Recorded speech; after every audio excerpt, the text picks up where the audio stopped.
Mike Rinder was aloof and arrogant and calculating, and he had such a bad opinion of other people and an inflated opinion of himself. He would try to put people in fear. He was a cynical person. He was a volcano about to erupt. And no matter what we were doing, that is how I felt.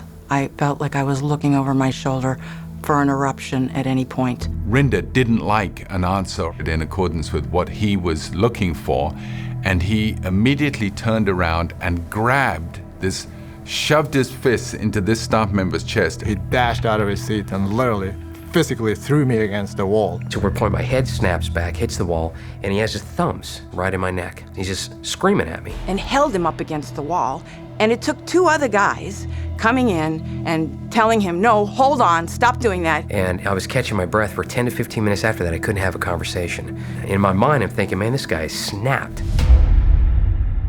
I've done it myself.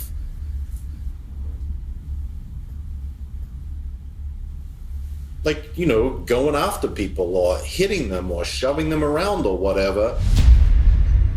Mike had a very, very caustic and callous edge to him, and he seemed to have a very demeaning attitude generally towards women. I never in my life experienced physical abuse until I worked for Mike. One time, he forced me under a desk and then trapped me under the desk. He wouldn't let me out. And then he was being lewd, like disgustingly lewd. He went into a complete psychotic rage. He wasn't even aware of where he was or anything.